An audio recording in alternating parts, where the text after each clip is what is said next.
Are we live? Good morning, beautiful humans. It is Tiger Tuesday. It is Rachel Davis here, founder of LaLa Tigers. How are you? How are you on this glorious Tuesday morning? Today we're going to be talking about all of the things that you want for your children. So I was playing rinse and repeat this morning because isn't that what we do? Isn't that like the Groundhog Day of everyday life? Is it not that we just get up and we just fall like into this reality that we've created for ourselves? We just fall straight into like making the same cup of tea, doing the same thing, going through the same routine. And before we know it, we are in this cage that we have built for ourselves. And yet, surely personal freedom is breaking out of the cage, and therefore that requires us to think differently, feel differently, behave differently, and maybe use some courage. So I wanted to talk today a little bit. Actually, before I start, so if you're new to my page, hello. If you're new to the group, welcome.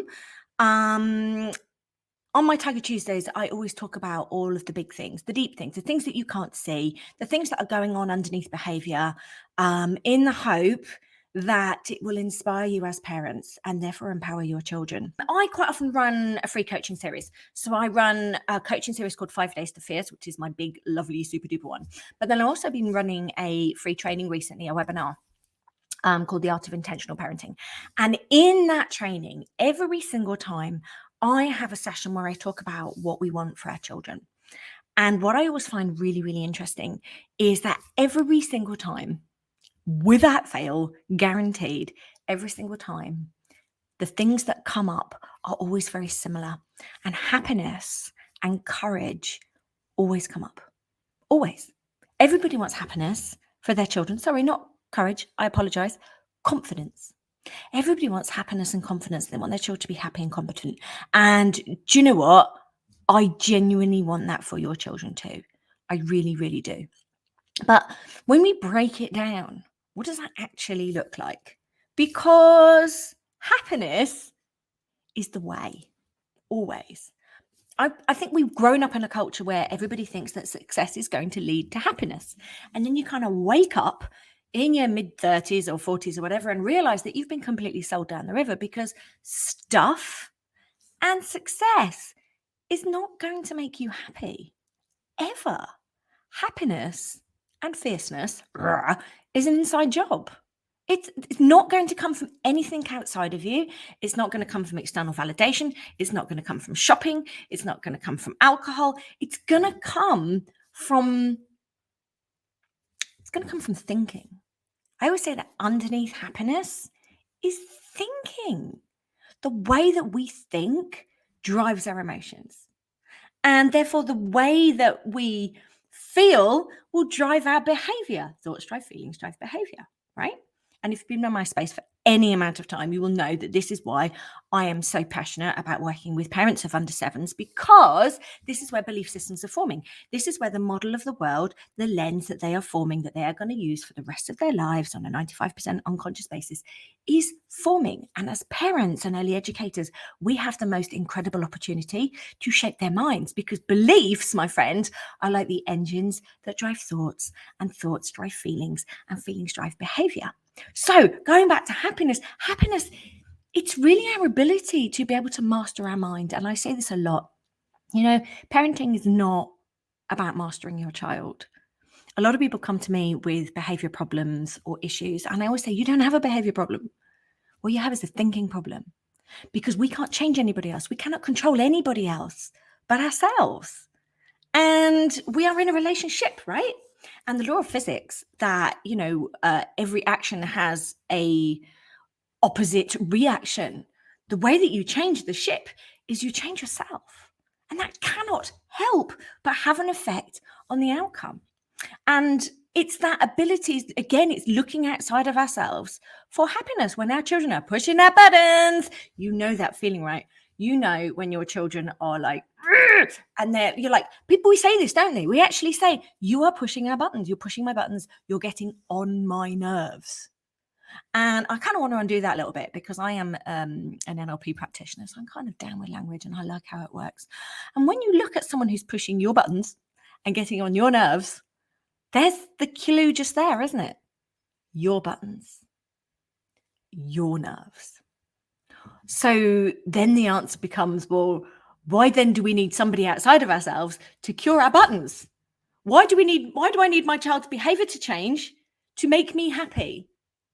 Why do I need everything outside of myself? Why do I need to control everything outside of myself or get the validation from things outside of myself or get comfort from things outside of myself when actually everything that you need is right there inside you right now? And you have to choose it. You have to choose it.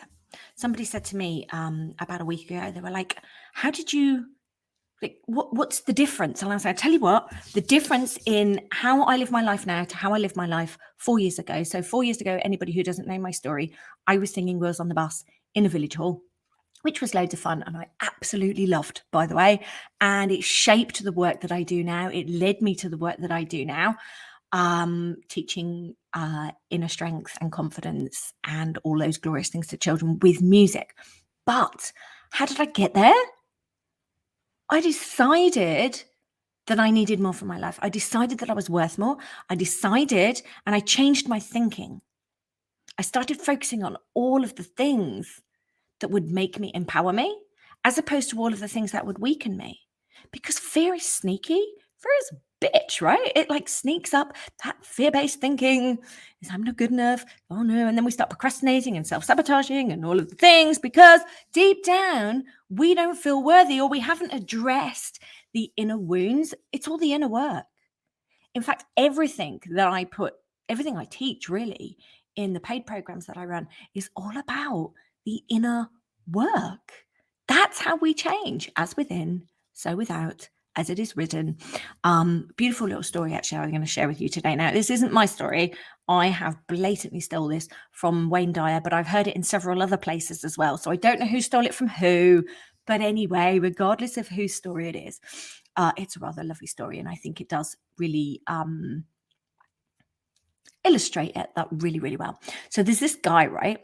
And he drops his keys.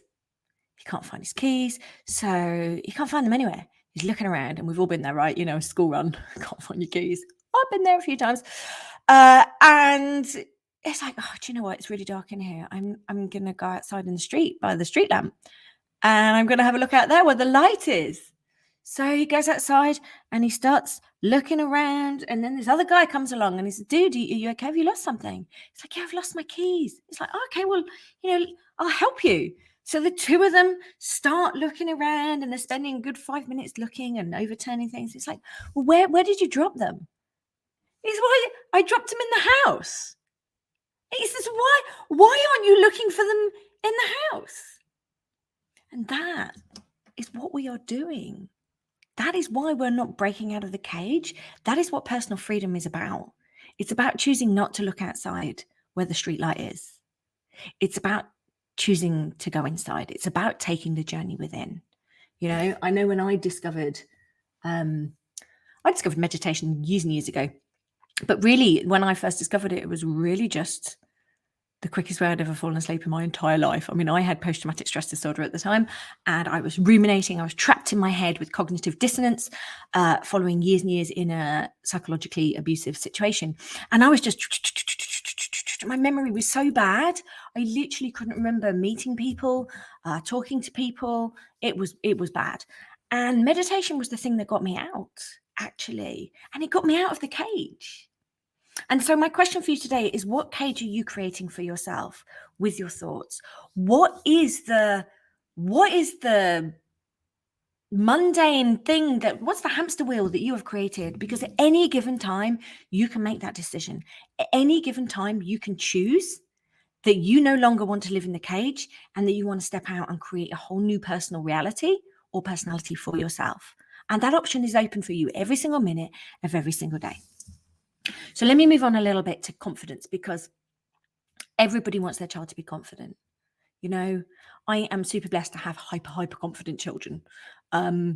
I'm sure some of it is nature. It's always the nature nurture. It's the two, right? You get the seed that has all the potential, and then you have the environment of how the seed is planted and brought up, and how much wind it gets, and how much water and sun and all the gets, and how deep the roots go.